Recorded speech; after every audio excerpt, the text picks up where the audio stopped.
الرحيم وبه نستعين على أمور الدنيا والدين أما بعد خرحين يخرى ملكي خرى قمتشو خرى تكما خبل سما خوان التيان نشوف ربنا ملكي سنوفها قدو والجلنها أوفو نها ملكي سو سبا أورمو كنومي واقعيودا واقعيودو غا جالت هكا جالت نمات دربو مرغا نمات إيتو واقعيو هن جالت كنافو warra mirga Oromoo dhiiti biyya Oromoo harka Oromoo irraa nyaatee deebi'ee Oromoo nyaate Waaqayyo gumaasaa baasu Waaqayyo inni saba kana uume saba kana wajjin jiraatu.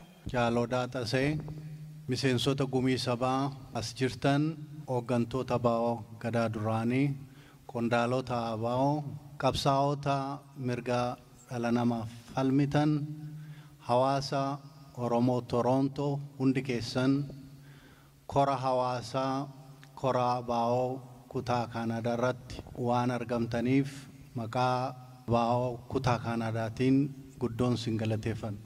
Amma keessummaa kan keenya kabajaa jaalbattee urgeessaafin kennaa jaalbattee sagantaan kan keessanii yaadha. Darmee baa'oo kutaa Kaanadaa. Sagantaa kana akkanaan mijeessitaniin affeeruu keessaniif galata qabdu galanni keessan bilisummaa haa ta'u.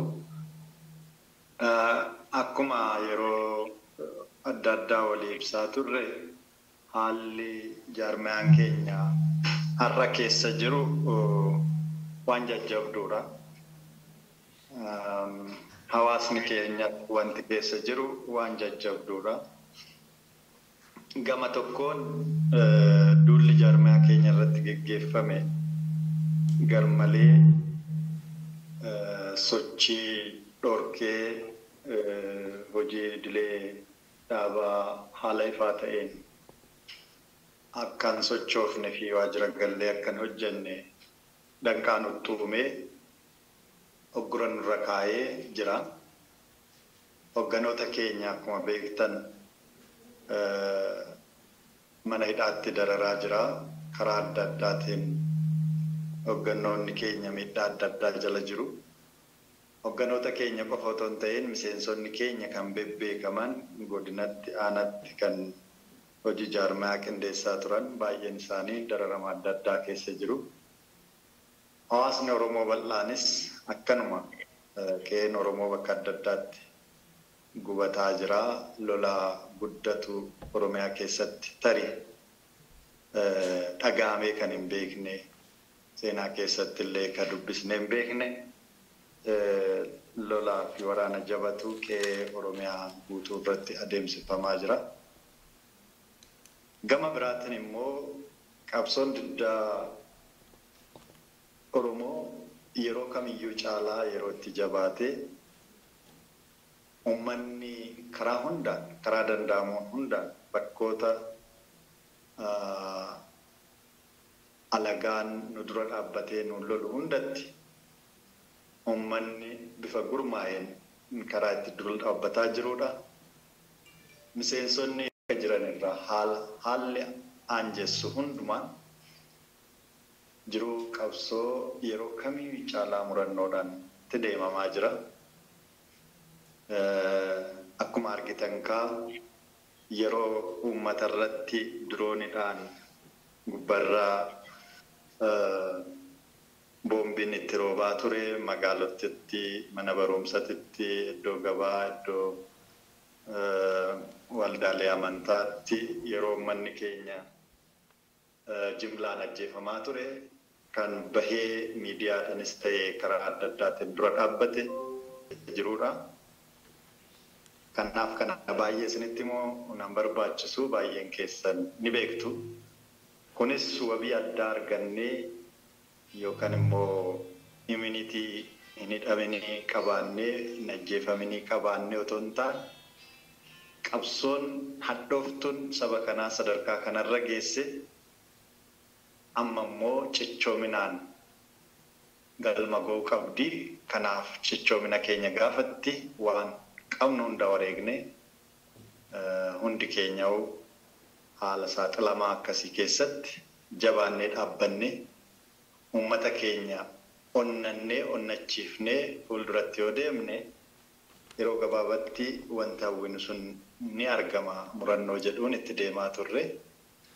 Kun immoo gama adda addaatiin yeroo ammaa waan tokko tokko wanti mul'atan inuma jiru. Egaa gamuun hundaan qabsoon godhamu kun furmaata waaraa argamsiisee Oromoon yeroo dhumaatiif gadaa meelbaa kana akka tuulamaatitti gadaan amma keessa jirru gadaa meelbaati. Seenaa keessatti gadaan meelbaa bilisummaan beekamti. Kanaaf gadaan kun bara gadaa xumura gabrummaa akka nu ta'u, gadaa bilisummaa akka nu ta'u hawwiidhaan eegaa jirra. Hamma dandeenyanis jajjabinaan hojjetaa jirra. Kanaaf jaarmiyaan keenya mul'ina isaa karaa hundaanuu agarsiisee haala akkasitti hammaataa ta'e keessatti yeroo baay'ee warri alagaa adda addaa nu gaafatan akkamitti jiraattan nuun jedha. Waltajjiitti deemnu irratti hundumaa doomineetu goonee ajandaa keenya qabsiifneeti kan baanu. Jaarmiyaan waajirri giddugalaa jalaa cufame, jaarmiyaan miseensonni kumaatamaan jalaa hidhame, hogganoonni jalaa hidhame akkamittiin jiraatee akkanatti dubbatee akkanatti ajandaa seetu godha kan jiru hibboo nama baay'eetti ta'a. Garuu kuni murannooma miseensonni keenya sadarkaa adda addaatti jiran agarsiisaniin kan dhufedha. Kanaaf isinis jaarmiyaan biyya alaa jirtan akkuma kanaan dura jaarmiyaa keenya bira akka dhaabbattan fiixan bahiinsa qabsoo kanaaf murannoo qabdan asiin dura sirra deddeebi'ee dubbadheera. Nan dinqisiifadha. Nuti bu'aa baay'ee keessaniiti. Bu'aa bahii isin keessa dabartaniin har'a afaan guunnee alagatti dubbachuu dandeenye mataa ol qabannee ani Oromoodha jennee ajandaa boonni keenya nu kaan sana ol kaafnee afaan alagaanis danda'uun afaan Oromoon danda'uun Oromootti afaan alagaan danda'uun alagatti himaa jirra. Waan haaraa uumne hin qabnu. Sinirra dhaabbanneeti haga kana mul'anne haga kana dubbanne galata guddaa qabdu. Ammoo qabsoon isin itti biyyaa baatan, itti ijoollummaa keessan itti luqqaatan, itti dadhabdan amma galma ga'uudhaaf fiixetti yaatee jira. Kanaaf jaarmiyaa keessan kara hundumaanuu tinnisuu yeroo kamiyyuu caalaa maddii dhaabbachuudhaan jajjabeessuun isinirraa eegama. Egaa waan keessa dabarree kana fakkaata. Caalatti immoo hundi keessanuu ni beektu jedheen abdadha. Kan irra jirru kana fakkaata. Tumsi keessan itti nuuf haa fufuu. Gara hundumaanuu jabaadhaan nu faana dhaabbadhaa. Waliin haa dhaabbannu.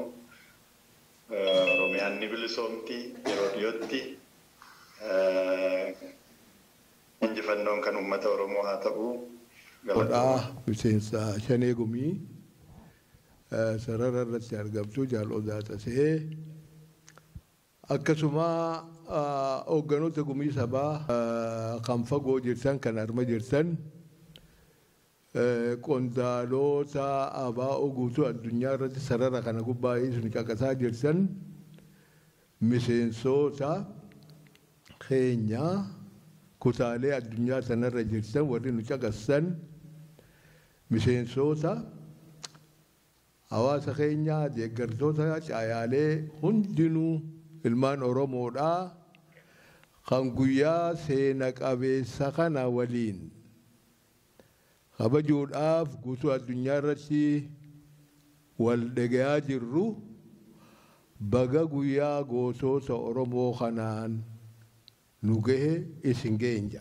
Guyyaan gootota jechuun jaarmaya siyaasaa keessatti kan dura bakka kannee fi kabajaa jiru bara 42 yookaan 3 keessa jirra adda bilisummaa Oromooti. Kaan mootummootaatu guyyaa gootota warra bilisoome yookaan mootummaa qabuutu kabaja. Jaarmaa siyaasaa keessatti immoo seenaa jaarmaa siyaasaa keessatti sadarkaa duraatitti dhagahamaa jiru adda bilisummaa Oromooti. Seenaan kun akkamitti addi bilisummaa Oromoodhaa guyyaa goototaa kana moggaaseen xiqqoorraa tuqu. Addi bilisummaa Oromoodhaa guyyaan kun akkaataa itti moggaafame qaba guyyaan goototaa. Dhugaadha. Ilmaan Oromoo qabsoo guca bilisummaa Oromootiif fincila raayyaa sirraa kaasii fincilootan jaatammoota keessaa fi hanga dhuma hunoo fincila baalee finciloota godhaman. Qabsoo bilisummaa Oromootiif diddaa gabrummaatiif falma hadhooytu uummanni keenya, manguddoonni keenya, dargaggoon keenya Oromoon erga gabrummaa jala kufeerraa ka'amee falma hadhooytu ga'ee namni hedduun itti wareegame. Isii sana walitti qabee addi bilisummaa Oromoo dhalatee 69 irraa dura uumamee 73 gahee 74 siyaasaa fi jaarmayni waraanaa hidhannoodhaa qindoominaan biyya keessaa fi alatti mataa walitti qabatee guca dura 74 qabsoo hidhannoodhaa elemoo qilxuufaan billig godhan. Ka isaanii san booda isaan haalli humna isaanii olii ta'ee san dhaabbatee addi bilisummaa Oromoodhaa qaceelloo deebiseef gadhaabee gara siyaasaatiin gara waraanaatiin 76 if gadhaabe. Jaallan qaqqaaliin hayyoottan keenya yeroo sanitti barasan barnoota akaadaamiitiin barasan guutuu Oromiyaa sirraa mataa walitti qabatanii deebisanii qabsoo gootoowwan isaanii akaakileen isaanii itti wareegame san hin dhiifne lafaa kaasanii zaggala seenan. Jaallan gaafa san zaggala seenan warreen silaa ministeera sadarkaa gurguddatti biyya Itoophiyaa hoogganaa turanii beeka barnoota isaaniis waa halleenu.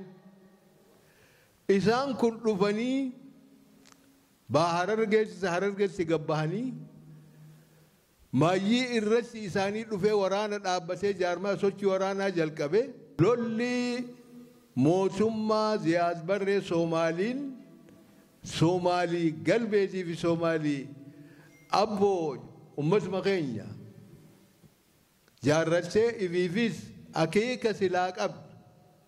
Akeekni isiin qabdi akka jirutti Awaashii gad akka jirtu Baalee fi Boorana hanga Gujiitis lafa Soomaalee godhuudhaaf qophii guddaa goote. Yeroo kana keessatti addi bilisummaa Oromoo yeroo san if gadhaabe. Mootummaan zargiidhaa addi bilisummaa Oromoo if gadhaabee hayyoottan qaqqaaliin san gaara seenuu dhageenyaan waraanaa belleessuudhaaf humna guddaa Hararge seensisuudha. Adda bilisummaa Oromoo waraanni xiqqaan gaafa san waraana zargiitiin lolaa. Mootummaan Soomaalee weerara biyya lafa seenya san qabachuuf goote. Oromoota cinaa Soomaalii galbee Soomaalii abboo jessee uumtee if dura buuftee weerara guddaa Soomaaleen batte. Yeroo kanatti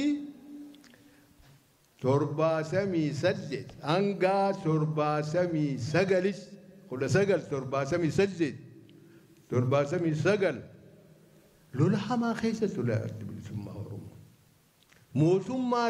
Mootummaa lamaan lolaatu. Waraana mootummaa lamaa kana ifirraa ficcisee lolli mootummaa Ziyaad Barreesis fashalee mootummaan Dargiisis adda bilisummaa Oromoo dhabamsiisuu akka hin dandeenye hubattee irraa dhaabbate. jaallan kun yeroo sanitti haalli jijjiirama haalli yeroo sanii dhufe mootummaan Ziyaad Barree cabse mootummaan Dargiisis hedduu dhaamsee waraana Soomaaliitiin dhaamuudhaan akkasuma hiree takka harkate jaallan kun walgayii godhatanii hoogganoonni dhaabaa maaltu mala erga haalli kun uumame haala kana gargaaramee haala amma hafur fudhannoo jidduu banaa sana gargaaramnee nuun hangi tokko ala baanee qabsoo seenya sana addunyaanis wal barsiifnee deeggarsallee mootummaan Soomaaleesis waan hiree dhaamsi gaa yeroo san qunnamtiin godhamee mootummaan Soomaaleesis hiree isiniif kanneen jetteenii ifiifis cabsee hiree sana gargaaramuudhaan hoogganoonni dhaabaa teessumarra murteeffatanii gara Soomaalii imalan. Yeroo gara Soomaalii imalan kanatti jaallan kana yeroo maqaan dhawaa saafiin dhiisa maqaa jaallan guyyaa isa wareegamanii haala kanarratti jaallan keenya osoo amnarra jiranii haalli isaan hin eegin mul'ate. Irri isaan karatti eegama kun warra waraana Soomaalii irraa cabee shiftaa sahee muka keessatti cabe sanii wal afaan. Jarri kun jara kanaa kakaraa deemee isaan fuudhee deemus nama Soomaaleeti. Namni Oromootis waliin jira. Ammoo jarri kun marsanii jara kana harka bu'anii isin maalii jedhaniin nuti Oromoodha jedhaniin maali isin nuti Oromoo yeroo qormaata geggeessan jara kanaa amantiin keessan maalii jedhaniin nuti Oromoodha jedhaniin yeroo kanatti namni asii islaama taate gara na bahi namni asii amantii jaraa warra amaaraa qabdu gaafas amantii amaaraa jedhaniin beeka amantii kiristaanaa sanaa hin jaamtu zamana saniiti warri amantii habashaa qabdu gama na bahi warri amantii islaamaa qabdu gama na bahi dhiyoo sana bara amantii kiristaanaa jedhan malee karaa gama sachi deemte asii amaara moo islaama siin jedhani beektaa kanaafuu adhaa nuti Oromoodha jeen jarra kun jechee gaarii adda bahuu diddaniimi isin finnaa jedhaniin nufisaa duraanis Oromoo taanee dhalanne Oromoo taanee bakka takka waliin dhumne jedhanii dhaabbii sana fudhatan dhugatti dhaabbii gootummaadhaa san adhaan sana dhalootaa dhalootatti dhala Oromoo masaa walitti qabdee Oromoon arra Oromoo guutuu Oromiyaa sossoofte maal jecha jaallan san guyyaa san dubbatan. Arragaa wareegamni jaallan guyyaa san hafalan san guca arraa sadarkaa arra irra geenyu kana kan geessise dhaabbii jaallan qulqulluun goosummaan fudhatan san. Goosa jechuun jecha waraanaati. Waraana keessa goosummaa jechuun nama akka jaallan kun dhaabbii jaallan kun fudhatanii mee waa takkaan isinii iccitii dhaaba keessii dabarsee kannuurra boombiin qabu rasaasa tokkichaan qabu dhugee ju'uu irra naa jira je'eesi namni waraana harka kannuu diddaarraa rasaasa isaa boombii isaa ifin dhoosee kun maal jedhama maqaan isaa goosa goosoosaa jedhama seenaan isaa addunyaarra waan gaarii dhiifatee qote jechuudha jaallan kunis Oromoo miliyoona 60 arraan kana seenaa isaa jaallan kun hin quqquyne ni jira karraan bararra ni jira arra seenaa sanarratti hundaa'ee addi bilisummaa Oromoodha bara 1980 خيسة جالنكم كوري كمان إبلا خدشان هوجنوني أدب لسما أورمو برا خد سجل سجيتما والجاي قول سه جالن بكت وري كماني في أكاد وري كمان information إيجا وليك أبا زنبود ديرو guyyaa ko guyyaa gosoota kan moolii gala guyyaa gosoota san Oromoo jennu haa maqaa dhawannu haa moggaafannu jedhee adda bilisummaa Oromoo 1980 guyyaa gosoota Oromoo jedhee guyyaan kun moggaafame. Sana booda sakka jaamee baraa 1981 ebla 15 sakka jaamee guyyaan gosoota kabajamuu jalqabe. Guyyaan kun gaa achirraa ka'amee humna woboo xiqqaa gaara keessa jiruu fi lafa woboon keessa sossohu gammoojjii dubbee woboo biratti kabajamuu eegalee ummanni Oromoo biratti ol bahee magaalaa seenee har'aunoo guyyaan gosoota Oromoo guyyaa beekamaa guyyaa Oromoo ta'ee guutuu Oromiyaa keessatti guyyaan kun yaadannoo guyyaa gosootaa jaamee moggaafamee beekame. Jaallan addi bilisummaa Oromoodhaa seenaa guddaa jaallan wareegaman guyyaa kana kaayuuniif an mataan kiyya jaallanii waliin nyaadha kanii waliin dhuge ka waliin karaa dabar ka lafoota hamsuu keessa waliin dabar kaniin oguun biraa gad deebi'e haalli hamaan isa mudatee boombii fi dhoosee akkaan reefu siin harkan kanu je'ee if galaafate hedduun jira gosoonni qabsaa'onni. Har'a gosootan san amma maqaa dhibba meeqaan na bira jiruun waas maqaallee dha'uun barbaada. Gosoowwan Oromoo guutuu kutaa Oromiyaatitti baha Oromiyaa kibba bahaa kibba dhiha Oromiyaa walakkeessa biyyaatitti barootan afursamman dabran yookaan shantamman dabran wareegama qaafii qabalaa ture maal fud mootummaa dargii keessa Dandasaa birruu maal achi keessa taa'ee gootummaa dalagee kun beekte Maammoo Muzammil maal mootummaa san keessa ture Koroneel Alamuu Qilceessaa nama achi taa'ee na wajjin dalagaa ture keessaa nama tokko hojii iccisi warreen gootummaa dalagan mootummaa san keessa jiraatanii nama saphaatii mi beekaa mootummaa keessa jiraa mootummaa san keessa jira mootummaa akkasii je'amee namallee moggaasu amma warra mootummaa kana keessa jiraate qabsoo bilisummaa Oromootiif dhugaa dalagaa jiru jira beeksanii sana qulqulluun ilmaan Oromoo ka Oromummaaf kan kanaaf guyyaan seena qabeessi kun guyyaa akka gaaritti ilmaan Oromoo dhalli Oromoodhaa irraa yaadanu irraa sadarkaa ol'aanatti yaadannoo godhu. Mee warra guddatan mootummoota guddatan yoo dheessan guyyaa gosootaa qaban hangafoottan isaanii warra akka keenya kana luba beekan guyyaa kana madaaliyaa asii guurrataniiti madaaliyaa asirra kaayatanii sarara duraarra ta'an. Eenyurraa barata dhalootatti aanuu isaanirraa barata. Gootummaa san akka isaanii dalagee seenaa hambifachuun qaba jee dhaloonni jara sanirraa barata. Madaaliyaan isaan asirraa qaban sun saphaa mii beeka zahabaa yookaan meesa. Kanaaf nutis aadaa san hordofuuf deenya. Boru yoo bilisoomnallee aadaa akkasitti addunyaan Ameerikaan Faransaan maalii gootu san irraa baran. Har'a nus osootu lafaan qabatin aadaa san dhaallee oofaa jirra dhaloota dabarsaa jirra.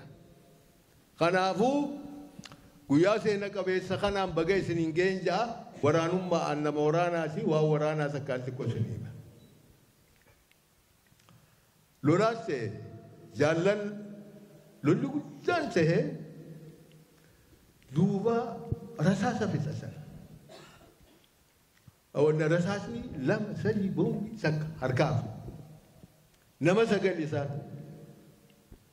Masana harka ijeensa harka kan ijaaniin. Dhugumat dhala Oromoo ta'ee jeen tokko duuba abbaan Saayidii. Aboo boombii darbee bar boombii qabu. Asiyoo sakkaan qaba asiyoo sakkaan qaba. Yeroon kun yeroo siyaasaraa beekaa ijoolleen sun. Qobboo fi naannoo calanqoo jidduu kana. Wayyaanee marsis. Wayyaanee maali mooraara eersiraati gaafa san kan lolaa sun. Duuba hoosaa jira. Khallinee iccisii dhaaba keenyaa dabarsuurra boombii sadii jira. Asis koot qawwee lafa kaaya. Meeshaa teessan lafa kaaya. Boombii sadiin isaan saglan kutan. Jarri kun hidhamee hidhaa seenanii bar hursoo leqanii hursoo bahanii lubbuun sinni jiraata. Meelaal gootummaa. Eessa bara san akkas jechuu jecha waraanaa jira. Diinatti harka kannuurra rasaasa keeluufi. Iccisii dhaaba keessii hoogganni kiyya abalu akkanaa bakka akkasii waraanni dabre akkanaan dabreerra if ajjeese kan jedhu jecha waraanaa jira. Goosa jechuun warreen akkasitti boombii isaanii dhoosanii if ajjeesan. Buladha hooggana keenya amma guddaa kan beenu burisoo boru. Ni jiraata silaarra. Gaafa inni boombii isaa ifin dhoose ani oborraan jira. Yeroo nuti achirraa dirmannee bakka san dhufnu reefkasaa uummanni keenya achi fuudhanii bakka awwaalchaa fidanii jiran. Diinatti ka harka kannatee jiraachuu danda'u boombii fitti dhoose. Ijoollee ijoolsa isaati wajjin. Hooggana dhaabaa asii beeka. Akka aaneessoo waaree akkas guulaa galmoo warra harkan kanninu jedhanii boombii fitti dhoosan jechuudha. Har'a gosoottan akkasiis guyyaan kun kan yaadachiisu. Akka isaanii guutuu Oromiyaa keessa kibba dhihatti jaallan qaqqaalii meeqaatu nu biraa wareegame. Guyyaan kun guyyaa seena qabeessa. Hawaan dhiiga jaallanii kan irra qabsoo sana sossoosee daa'imman xixiqqoon qeeroon kumaasama namni kumshanii ol itti wareegame. Asiin ga'e maali? Dhiiga jaallan wareegamanii santu qeeroo lila san gabbaasee guyyumaan amma akka itti dubbadhuu kan halloochii ala gabbaanii wareegama lila san kafalan jechuudha. Wareegama ayyaana kana kabajuu muka keessa jalqabnerraa magaalaa seenee ilmaan Oromoo mana barnootaa yuunivarsiitii seenee yuunivarsiitii cufa sossoosee barboo. Yuunivarsiitii keessaa bahanii bargaaran nu dhufte ijoolleen barachuudhaaf. Maali kana godhe? Kana. Guyyaan kun kan har'aas boruus jaallan keenya qaamaa qalbiin itti yaadannoo isaanii qaceelloo goonu keessaa tokko. Kana gabaabachi guyyuu bara dhufaa dabraa qaceellootti gaccimsinee kan guyyaa kana gacciminaan yaadannu guyyaa jaallanii kana itti jira hundumarraa guyyaa amma sa'aa ammaa sana Wallagga keessaa jaallan qaqqaaliin ijoolleen qacceen dargaggi Shawaa keessaa waraanni adda bilisummaa Oromoo wareegama kafalaa jira. Bahaa akkas Baalee akkas, dhihaa akkas, kibbaa akkas lolarra jirti ijoolleen. Wareegama qaalii baasaa jira. Gosoowwan ijoolleen ilmaan Oromoodha. Kanaaf guyyaa seena qabeessa kanaan baga Rabbi nu ga'e. Baagobaa miseensa gumii sabaa adda bilisummaa Oromoo ulfaadhaa galatooma. Garuu wanni tokko wal yaadachiisuu qabnu jaallan shinnigaatti wareegaman jaallan nama 10 yeroo adda addaa maqaa gariitii keessatti kaa isaan san akkuma dursee jaal rooraas naan jedhe maqaa isaanii walii ibsuu barbaada. Sababni isaa yoo argitan barreeffamaan ni jira jaalmuyee abdoo faadu. Jaalmuyee abdoo shinnigatti wareegame. Mana hidhaa Finfinnee Maayikelaawii keessaa baastee dargiirra shante. Jaallan nama 3 wajjin. Seenaan isuma jirutti barreessee ol kaa dhaloota dhufu seenaa xaliilaa haqaa sana barsiisuu qabna malee seenaa dogoggoraa ta'uu hin qabu. kanaaf jaallan shinnigaatti wareegaman san kurnan yaal magarsaa barii yookaan ayuduree adda bilisummaa Oromoo sanaa yaal bariisoo waabee yaal gadaa gammadaa yookaan damisee tajaan ittaan ayuduree yeroo sanaa yaal abbaa xiiqiin sarmoo yookaan yaal abboomaa mitikku gaafatama damee siyaasaaf jaarmaa yaal doorii barii haamoo yookaan yaal gazuu bantii yaal marii galaan yaal addacha mul'ataa yaal addacha booruu Umar caccabsaa yookaan falmataa yookaan Ibrahim Umar yaadadha yeroo darbee carraa kanaan abbaa urjii galateeffachuu barbaadaa seenaa isaa guutuu barreessee ture kan jaal Ibrahim Umar yookaan caccabsaa kan akkasuma jaalanama maqaa dhoofnu kanallee hawaasni keenya qabsaa'onni bilisummaa Oromoo hangafoonni qabsoo kana seenaa jaallan kanaatu barreessanii kaanii dhaloonni irraa waa baratu. Kanaaf carraa kana isa galateeffachuu barbaade sagal yaal irranaa qacalee yookaan yaal insaadhanii faafam dooyyooti. Waggaa ittaanu 1981 ji'a muddee keessa jaallan nama 8 karaa dirree dhiyaa summii nyaatan akkuma duraan jaarroo raasimee ayuduree adda bilisummaa Oromoo ambaa gootota gaafas biraa wareegamanii afanii amma jiran jaallan isaa wajjinis yeroo sana summiidhaan dhuman gidaamii naannoo giraanyi jedhamu sanatti aga tokko isaanis maqaa isaanii wal yaadachiisuuf tokko jaal Tottoobaa Waaqoyyaa 2 jaal Yoonaas Dinqoo 3 jaal Adam Mohammed 4 jaal Suleemaan Mohammed 5 jaal Taaddasaa Shoorroo 6 jaal Insarmuu 7 jaal Shaanqoo jaallan torban kunis bulguu nugusee fantaatiin kan summiidhaan nu jalaa dhuman shira karaa hiikaa masaadii fi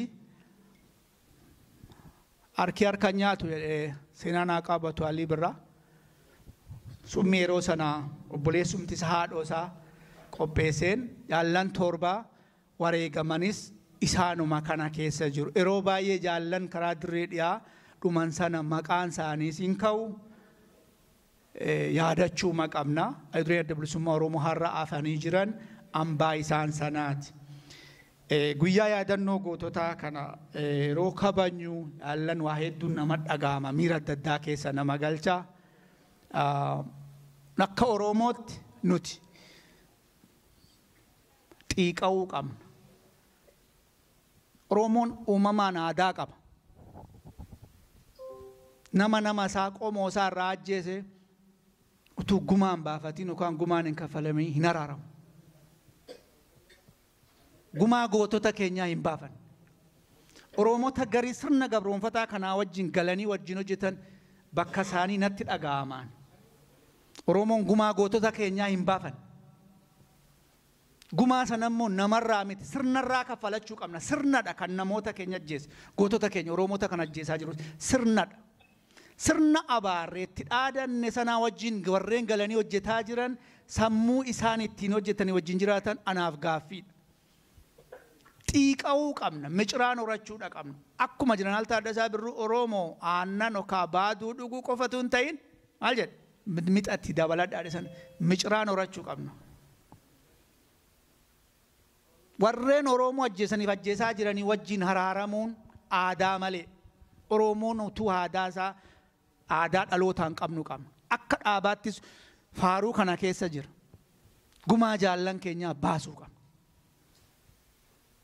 Inni kun Oromoon aadeeffachuus qaba, xiiqeffachuus qaba, miciraan godhachuudha qabna. Kan biraa haala amma deemaa jiruuf jaallan dirree dhiyaa summii dhumanii wajjin waan nu yaadachiisa.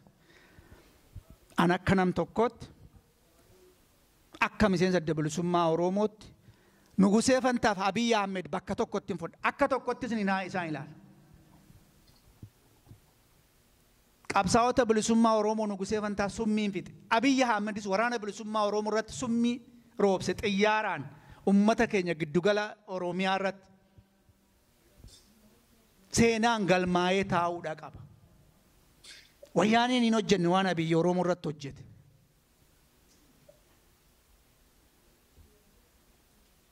Nugusee Fantaas kanuma hojjete. Kan wal nu lolchiisu kaayyoodha. Kan walitti nu araarsus kaayyoodha. Yeroo nugusee fantasaas Oromoonni isaa wajjin hojjetanis ni jiru. Arras ni jiru. Addi bilisummaa Oromoos uummanni Oromoos nama akka namaatti ni kabaja ni jaallata. Garuu isa mirga keenya dhiitu eenyummaa keenya balfuu fi kaayyoo keenya dura dhaabbatuun diina kaayyoo malee diina uumaaf uumama diina namummaa hin qabu. Kana namni nu beekuudha qaba. Kanaaf gumaa gootota keenyaa gumaa Oromota qabsoo bilisummaa Oromoo irratti wareegamaa jiran diinaan galaafatamaa jiranitti baafachuu qabna gaafachuu illee qabna. Keessumaa Kanaadaan fakkeenya gaariidha waan biyya kana keessatti warri First Nation jedhani mootummaa kana maal gaafataa jiru waan waggaa 150 dura ta'e natti fakkaata akkas miti gaafataa jiru ijoollee isaanii mana barumsaatti fuudhanii obbaasan gaafataa jiru lubbuun jaaltu hunduu ji'a 9 irratti kan Oromoo maal agam keenyatti immoo miidhaa har'a saba keenya irra ga'u galmeessinee ol kaa'aa jirraanis kan wal gaafachuu qabnudha.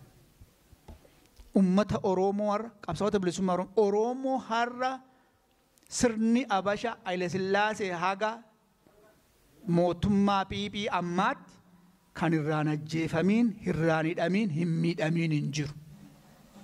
Isa kana Oromoon xiiqeffachuu qaba. Yeroo baay'ee abaa'oo waan ta'eef hidhama abaa'oo waan ta'eef ajjeefamaadha miti sun ifa baasaa dhufaniiru. Ganama isaasitti dubbatameera yeroo ibsi kennamaa ture.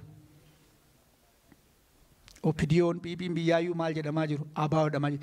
Diinni keenya Oromoof Oromummaan nutti jira malee ani abaa'oo inni oboo ta'eefi miti. Kana beekuudha qaba Oromoon.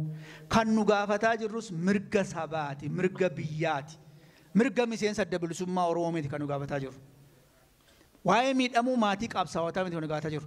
Miidhamuu saba Oromooti, mirga saba Oromooti, biyya keenya Oromiyaadhaan nu gaafataa jiru. Guyyaa akkarraa guyyaa yaadannoo goototaatti ilaalcha siyaasaa fedhe haa qabaatu, dhaaba fedhe haa deeggaru, gootota Oromooti, Oromoof Oromiyaaf wareegaman itti dhaga'amuus qaba, kabajuus qaba. Kanaaf guyyaa yaadannoo goototaa seenaa isaa akkuman jedhe yeroo adda addaa waggaatti bila 15 yeroo kabajnu himamaa jira. Maayii irratti waan hin jedhu. Akkasuma bila 15 walitti dhufnee kabajannee boonyee gaddinee magaluun qofaa miti. Akeekaaf kaayyoo gootowwan keenya irratti wareegamaa jiran sana galmaan ga'uuf amaanaa galfata qabsoo isaan nutti kennan sana ofitti fuunee galmaan ga'uuf waadaa seenuuf irbuu keenya haaromsuudha qabna. Kana kan goonuuf miseensa abaa'oo ta'eef ta'uu dhabuu kan dirqama Oromummaatiin irra jira.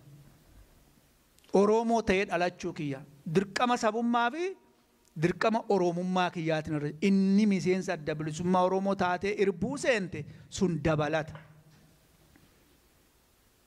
Oromooti gabroome Oromiyaati harka lagaa jala jira. Biyya keenya deeffachuuf mirga keenya kabachiifachuuf qabsaa'aa jira. Kanaaf yeroo guyyaa yaadannoo goototaa kabajnu hirbuu keenya haaromsuun akeekaaf kaayyoo jaallan keenya irratti wareegaman sana galmaan ga'uuf kan nuuf qopheessinu ta'uudha qaba. Kana yeroo inni dirree qabsoo dhaqanii qawwee hidhatanii loluu qofaa miti. Bakka jirutti waan qabsoon bilisummaa Oromoo sirraa gaafatu yookaan immoo narraa barbaadu yookaan sirraa barbaadu ba'uun yaadaan haa ta'u, dinagdeen haa ta'u, beekumsaan haa ta'u, humnaan kan sabni Oromoo of qopheessuu qabudha. Diinni keenya maal jedhaa jiraarra? Ilmaan Oromoo amma dhalataniyyuu garaa keessatti abaa'oo ta'anii dhalataa jiruu jedhu. Kana kaayyoon adda bilisummaa Oromoo qabsichiyyuu sana. Adda bilisummaa Oromoo qabsoo bilisummaa Oromoo hin hundeessin hin bu'uuressin qabsoo dhawaataa fuudhee itti fufe qabsoo waldaa Maccaaf Tuulamaa jalqaban finciloota hawaasni keenya eegale sanadha. Akkuma abaa'oon Maccaaf Tuulamaa irraa qabsoo dhaalee qabsoo itti fufe jaallan wareegamanii irra guyyaa isaanii kabajaa jirru kunis hidhannoo isaanii fuunee ba'aa isaanii dabalannee qabsicha galmaan ga'uuf itti dabarra. Akkasuma jaallanis godhaa jiru. Kanaaf Oromoon haga bilisoomutti Oromiyaan biyya keenya haga harkatti galfannutti bifa fedheen qabsoon hin dhaabbatu ittuma fufu. akka yaanneef akka barbaan yeroo feene sanatti qabsoon galma ga'u bilisummaa keenya gonfachuu baannus ilmeen waaqni guddise kan dhalatte numa guddatti uqqattus yaarattus qallattus qabsoon bilisummaa Oromoo akkasi gariin guyyaa bilisummaa tilmaammachuu yaaduu danda'a agar lubbuun jirutti waan qabsoon na gaafattuun hojjechuu dirqama kiyya ba'uu malee guyyaa bilisummaa hin beeku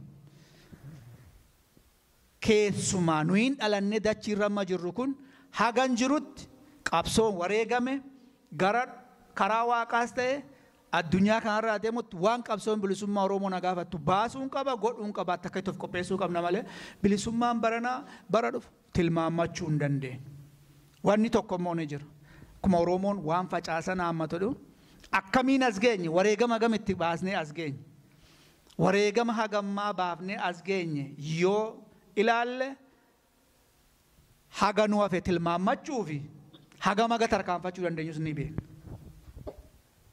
Isa kanaaf Oromoon akka sabaatti bilisummaa adda bilisummaa Oromoo qofaarraa hin eegina. Waraana bilisummaa Oromoo gaara jiru qofaarraa hin eegina. Akkuma jedhu akka sabaatti gabroomne akka sabaatti qabsoomnee bilisoomuu qabna. Dirqamas qabna sana gochuudhaaf. Kanaaf guyyaa yaadannoo gootota waa hedduu nama yaadachiisa. Akeeka kaayoo jaallan irratti wareegaman sana galmaan ga'uuf Oromoon akka sabaatti of qopheessuu qaba. Kun dirqama keenya addatti miseensa adda bilisummaa Oromoo hooggana haga miseensaatti qondaalonni garaa garaa deeggartoonni adda bilisummaa Oromoo dirqamni miseensummaa nu qabnu dachaadha. Akkuma ayireen adda bilisummaa Oromoo rasaa adda keenya rasaasatti kenneessee miseensa adda bilisummaa Oromoo hawaasa Oromoo irraa wanti adda godhoo jiraate waan tokko callaa. Suni maal lubbuu keenya tokkittii sana saba keenyaaf kenninee jennee waadaa seene. Yoo gootummaas yoo jabinaas yoo laafinaas gara bal'inaas gara jabinaas hawaasuma kana keessaa baana. Kanaaf waa'ee qabsoo Oromoon akka sabaatti kan wal gaafachuuf of gaafachuu qabnu malee nama tokkotti quba kennu sanaa miti. Miseensa ta'uun waan sanaaf of kennummaadha jechuudha. Kanaafuu sagantaan biraas ni jira. Guyyaa yaadannoo goototaa bara baraan ni kabajna ni ayyaaneffanna ni yaadanna. Haga Oromoon bilisoomuutti biyya keenya harkatti galfannuttis wareegamni sitti fufa hin dhaabbatu. Kan wareegama nurraa hanqisu yookaan hidhamuuf ajjeefamu jalaa nu oolchu yoo bilisoomne callaa. Damma nyaachuuf kaannisaa si ciniintu sana danda'uudha qabna. Bilisummaa arguuf waan bilisummaan narraa barbaaduu fi wareegama qabsoon bilisummaa na gaafattu sana ba'uuf of qopheessuu danda'uu qaba. Guyyaa ayyaana kana waliin geenye guyyaa kotaatis guyyaa goototaatis akkasuma yaadannoo adda addaa jechuudha. Wanni kun akkuma hiikkaan dhabne maanaan isaa kan jallanne jechuun waa ida'uu barbaade. Goota jechuun nama waan barbaadu mirga isaa yookiin immoo dirqama isaa bahuudhaaf lubbuu isaa odoo hin qusanne waan barbaadu san godhu jechuudha. Ilmaan Oromoo qawwee baadhatanii saba isaaniirraa ittisuudhaaf bahan lubbuu isaanii karaarra kaayan san goota. Ammoo maaliif guyyaa shannigaa kana filamee kajuu warra lubbuu isaanii kaayyoo isaaniitiif jecha dabarsanii kannan amma yoo lolarra duute niin ajjeesa jetteen deemta malee niin du'a jetteen deemtu hiite hireessa chaansii fudhatta hogguu lolarra duutu.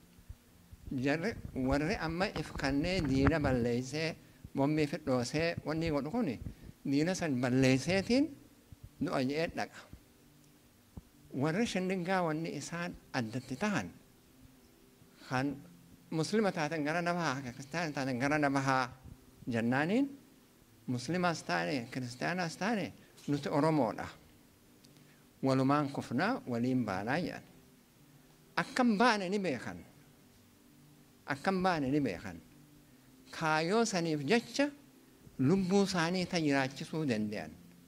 chaansii fudhachuu mukni beektu if kannanii kaayoo saniif jecha hajara sana dhajjeefne lubbuu isaanii san karaarra kaayan jeenummaa addaati jeenummaa addaati diina duraa bahuudhaaf amma harka diinaa seenuu dhabuudhaaf jecha jaallan meeqaatu bombii fikkaasee galaafata rakkina dhufu san diddaa torchar harka diinaa dhufu san diddaa lubbuu isaanii galaafatan exchange wahiif godhan jechuudha jarri kun kaayoo takkittiidhaaf qofa addan baanu jechuudhaaf qofa lubbuu isaanii karaarra nu kaayan barnoota kophaa nu barsiisan jeenummaa addaati kanaaf guyyaan san filatame hoo ogguu gootota jennee yaadannu namni lubbuun hundi ni duuti akkuma jaaroraas kaayoo yaalatti warra qabsoorratti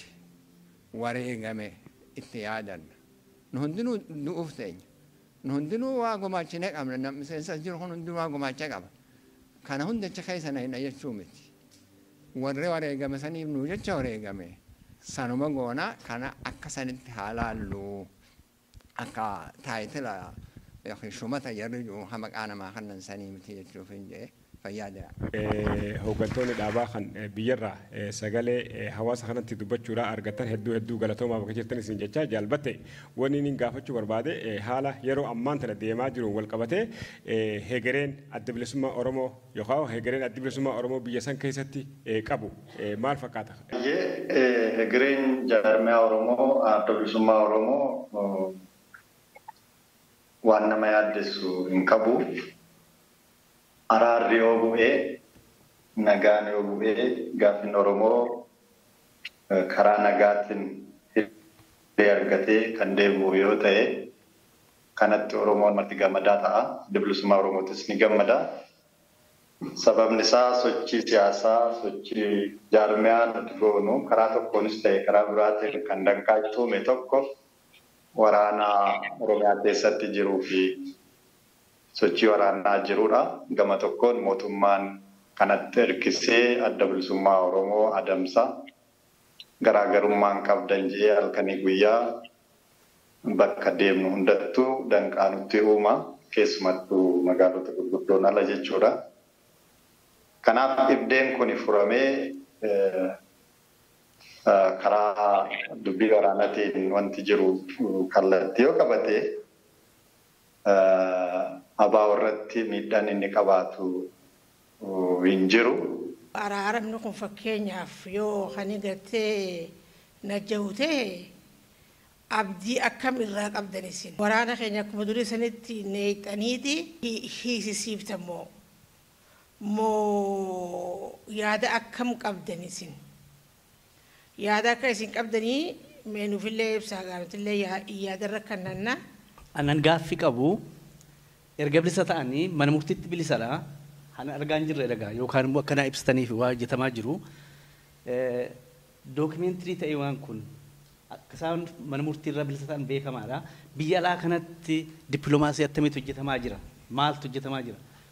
Lammaffaan immoo biyya keessatti KFO'f ABO'n holfaana socho'aa jiru. Biyya alaa kana keessatti garuu holfaana ta'anii argaan jiru. Ani islaa hawwiin koo maal otoo holfaana ta'anii uummata sochoosuu danda'u kan jedhu yaada. Holfaana hojjechuu danda'u. Isaan qofaa isaanii iyyuu miti. Holfaana isaanii otoo hojjetanii ofii isaanii iyyuu immoo warra federaalistii jedhaman kana.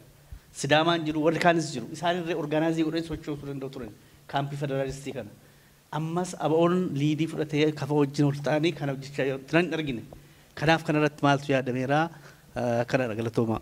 Alatti yoo heddummaatanii nama horaatanii qabaatan bareedaan gaaffiin xiyyaa takka talamadaati amma wanni amma yaanni amma araarma deemaa jiru kuni silaa waan amma gaa afaan hin qabu madura maalirra bakka ga'e fuulduraaf yoo kan wanni tuni waan takka ka dhufu ta'e hoo akkamitti haala kamiini akka kanaan dura gari deemee biyya Ingiliis dhaqee gartee dachii laaqee balleesseetti akka akkas hin taane abdii akkam qabaa namni dilli kun itti dhumee namni dilli kun itti hidhamee haala akkamitti ijoolleen amata meeqa gaara keessa jirtu tuni meeshaan tuni biyya takka keessa mootummaan amma piiphiin tuni mootummaa takka keessa wataaddarri lama jiraachuu hin danda'u jedhanii namni akkanatti amata dheeraa dila kana itti alaa fi keessaan itti dadhabee jiru kuni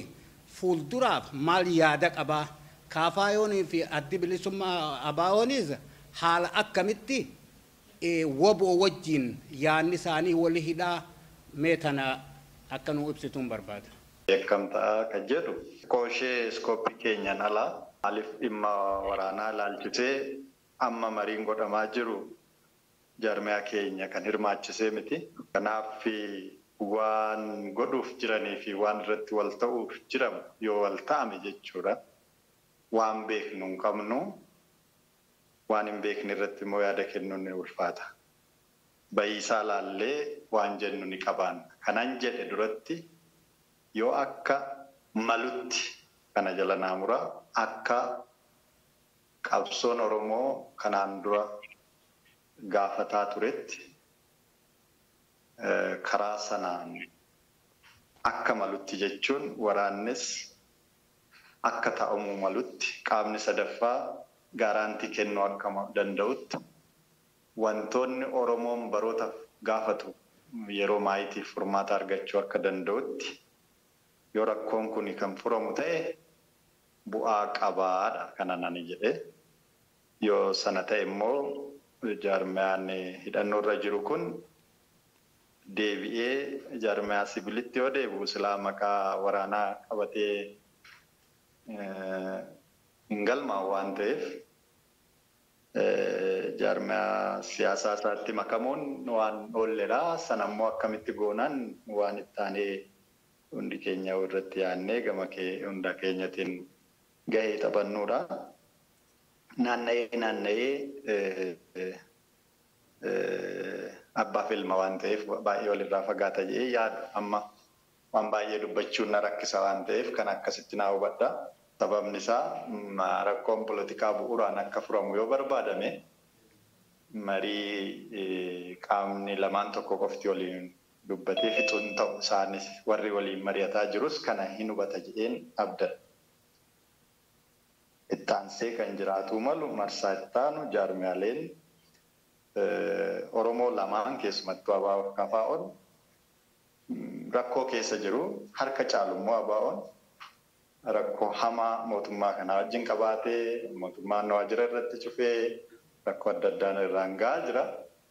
Kanaaf wiirtuun siyaasa politikaa Oromoo otoo ABO'n hirmaachisin otoo KFO'n hirmaachisin otoo uummata bal'aa waliigalattuun hirmaachisin bu'uura furmaata waaraa argata jedhee hin tilmaamu gama kootinii. Kanaaf ittaansee mariiwwan adda addaa kan hunda keenya hirmaachisu ni jiraata abdii jedhu naa qaba.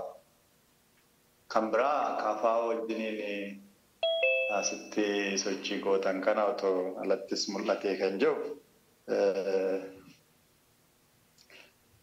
jaalodaan bal'inaan deebisuu danda'u waan sochii alatti godhamuu fi waan suura qabatamee bahu hiriira yoo qindaa'u rakkoo hogganoota keenya irra gahu haala addeessuun akkamitti akka ta'uu danda'u isaa jaarmiyaa ala jirtan itti deebii kennuu dandeessu. Garuu asitti sabaaf sablammooti kuni gaafa xumurame tarii Oromiyaa keessatti rakkoon jiru rakkoon politikaa jiru yoo hiikame mariin biyyoolessaa waan filannoon boodafaa ittaansee ta'a jennee kanaaf paartilee sabaaf sablammootaa baay'eesaa of madditti hiriirsaa jirra humna qabnu jechuudha. Amma hirmaannaa amma jiruun numatu ajandaa kana seet godhee oofaa jira. Hariiroo gaarii waliin qabna. Garuu wanti baay'een asirraa warra alaatiifis ergamuu qaba ture. Waan nuti asii goonu achitti jaarmiyaan alaatis agarsiisaa ture. Rakkoon jiru akkuma ammaa isiniin jee sochii ifaa waajjira dhabuun keenya fakkeenyaaf jaarmiyaalee kana walitti finnee ibsa waloon baasnee miidiyaa irratti mul'isuu gama keenya waan rakkanneef yeroo darbee yoo argitanii jirtan waajjira KFO'tti dhimma baaneerra. kun danqaa jiraniin nu hubadda hanga barbaachisu hanga mul'atuu qabu yoo mul'atuu baate rakkina keessa jirru irraa ta'uu nu hubadda. Kanaayyuu konstreenti guddaa keessatti hojjetaa jirra otoo jaarmiyaa biraa ta'e lubbuun hin jiraatu anis sobee hojii dabbalummaa hojjechuuf otoo hin taane dhugaan jirtu jaarmiyaan akka keenyatti itti duulamee lubbuun jiraatu hin turre biyya kana keessatti. Qindoomina kan diigan rakkoo hamma nurra ga'e kana otoo hin geessisin. Andinet kan diigan rakkoo hamma nurra ga'e kana otoo hin geessisin. Jaarmiyaaleen baay'een diigamanii jiru. Eeguma bilchiginnaan gara aangoo fe'is yookaan jijjiiramni jedhame kun dhufees jaarmiyaan Oromootu gara 13 kan turantu amma 3tti gale. Kana of jajuuf otoo hin ta'in hammam akka ofittis nee rakkoo keessaayis alaayis nutti ofirra aannee as geenye laayyoo akka hin taane akka nu hubattaniif. Rakkoon keessaayis alaayis nutti ka'e waan beektan waan ta'eef isa irra hin deebi'u. Kanaaf haga barbaachisu yoo mul'atuu baate kana nu hubadda. Garuu hamma danda'ametti hamma haalli nu anjeetti keessumattuu amma sooshaal miidiyaa kanaan illee amma warra aga'u akkamitti akka ofuma hiriirsinee kakaafnee amma dhiibbaan isaan naannoo Amaaraa keessatti uumaa jiran salphaa miti. Nuti illee miidiyaan illee yoo dubbannu dhimma walloo kanaa wal qabsiifne yoo kaafnu aga'u saba guddaa ture jennee yoo dhaadhessinu waa malee miti jechuudha. Engadduma kana anaa fi durataa aga'u shangoo miidiyaan guddaan tokko waliin intarviiyuu nu godhee sababan wal gargaarree dubbannee rakkoo naannoo Amaaraa naannoo Itoophiyaa keessa jiru waan kaasneef miidiyaan suni sagalee keenya sana dabarsuu hin sodaatee hambisuu filatee paartilii kan kootiif otoo hin ta'in kan isaan warra aga'uu kana naannoon Amaaraa dhaga'uu waan hin barbaanneef miidiyaan sun immoo warra Amaaraatiin doomineet kan ta'e waan ta'eef waan akkasiitu jira. Kanaaf waliin haasa'uu dhabnee nu wal hiriiraa jirraa. Isinis gama dandeessanii sooshaal miidiyaa kanarratti kaampeenii godhaa. Bakka magaala jirtanitti uummata aga'u uummata kibbaa keessa jiran Walaayittaa Sidaama kana walitti dhufeenya godhaa waliin sagalee ta'aa ka tokko godhu kan biraa irraa fudhatee sagalee akka walii ta'utti akka hojjettan gamanumaan waan nu biratti nutti jirru kana isinii dabarsuun barbaada.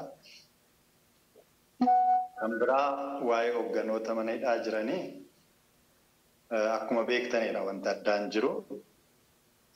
Sababa dhiibbaan nuti goonee fi boordii filannootti iyyannee irra deddeebinee dhiyaata iyyeessineen koreen tokko dhaabbatee ture. Koreen Jaaldaawud keessatti argaman ABO irraa nama 2, KFO irraa nama 1,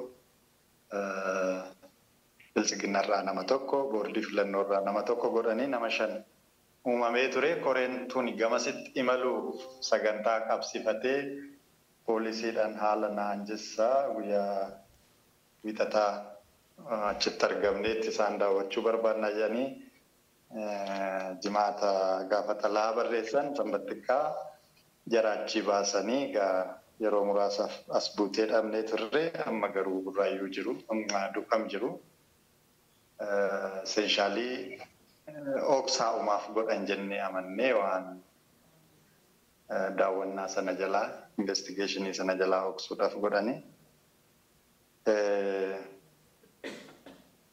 Egaa waliigalatti rakkoon kun yoo furame kan isaanis hin furamaa abdii jedhu ni qabna. Garuu immoo sanaan walitti hidhatu himannaan qabaniin dhugaadha. Anis waliinaan ture waan ta'eef hundi keenya waan beeknudha. Hidhamuu koo duras waa'ee isaanii baay'ee irratti dubbachaa ture. Dhimma isaanii dhimma seerattis hordofaan ture. Kanaaf keessa wayiituun qabanii himannaan qabanii akkanumatti ukkaamamanii taa'anii jiru. Kana gaa miidiyaa adda addaa ottoon dubbadhiin bu'een beeku namoonni biraatis hogganoonni qondaalonni abaa'oo hundumtuu bakka itti argamanitti dhimma kana kaasaatuma dubbataatuma jiru. Egaa of dura yoo kan hiriirri waan akkasii kan qindaa'oo ta'e yoo agasitti furmaanni tokkoon argamu ta'e isin immoo gama keessaniin kan itti yaaddan ta'a jechuudha. Gama keenyaa garuu waltajjii argame hundarrattuu iyyaa jirraa dhimmi isaanii dhimma seera alaatii ta'ee waan hin beeknedha jennee dubbataatuma jirraa dhiifnee hin beeknu guyyaa. Gaafii Oromootiif furmaanni waaraa yoo kan argamu taate kara fedheenuu haa taatu yoo dhufe nuti gama keenyaan rakkoo irraa hin qabnu ni deeggarraas kana beekuu qabna. Garuu ammatti gartee waan hin dhumne irratti akkana jennee haasa'uun nama dhibaa. Namuu akkuma taatetti akkuma fedhetti hiikkachuu ni danda'a garuu yeroo gartee dubbiin dhumate irratti waa takka waa jechuu dandeenya. Garuu wanni beekuu qabdan waa hedduu baranneera gartee waan dabarerraa waa hedduu baranneera ammallee gartee fuulduraafillee waan ofirraa eenu hedduutu jira kana beekuu qabdan waan gartee akkanumatti fudhannuu miti. Garuu furmaanni waaraa gaafii uummata Oromootiif argamnaan nuti gama keenyaan rakkoo irraa hin qabnu tokko kana. Kaanii Jaal Dassaalenyi wanni gaafate karaa dippiloomaasiitiin maaltu hojjetamaa jiraadha na fakkaata. Biyya keessatti waan hojjetamaa gartee waan takka gartee jaalbatteen tuquu ni danda'a. Garuu biyya alaa kanatti gartee dookumantiilee jiru biyya keessaa guurame hundaa'u mootummoota gurguddoo biyya alaa jiran kana UN'dhaa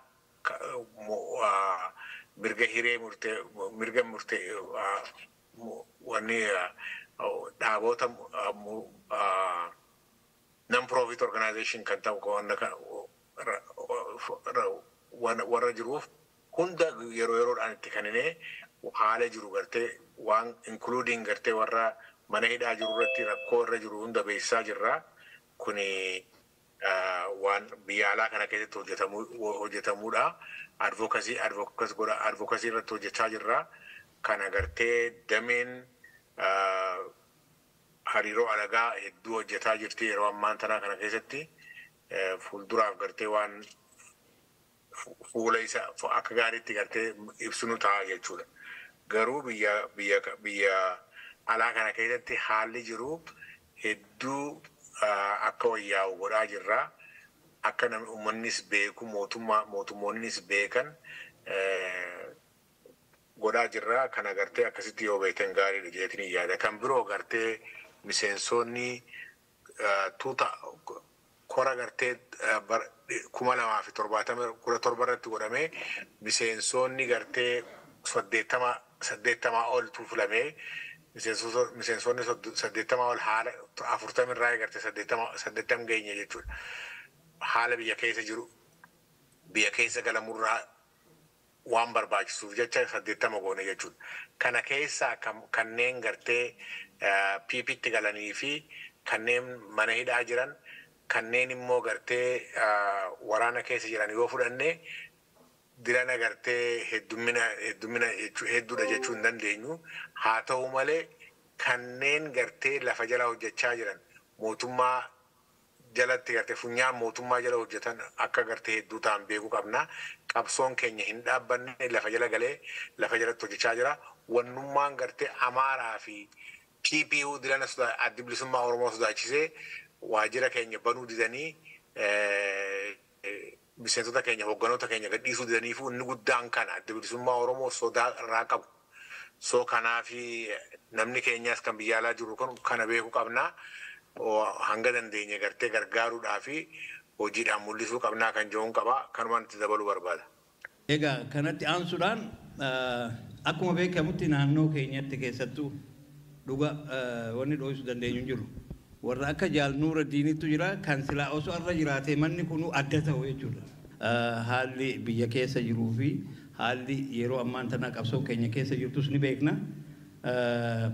Yeroo gabaabduudhaaf warri as jiru kun marti waan dandeessan qabsoo kanaaf akka gumaachisan ammumarraa eegalee. Oromiyaa falmachuu fadhaa du'aa kan dhuganii Dhaadannoo keenya kaasaatii galiin nuugaa jedhanii baa keenya sidaachuuf of qopheessaa nuun jedhanii dhiinni keenya saa faca'u lafeen keenya saa urraa'u dhiinni keenya saa faca'u lafeen keenya saa urraa'u obsaan urraa tarkaanfadhaa kaayyoon keenya galmaa ga'u. Dammaqsaatii hidhachiisaa kan bakka keenya bu'u nuriiqichaa taane sabni cunqurfamaan bilisaa ba'u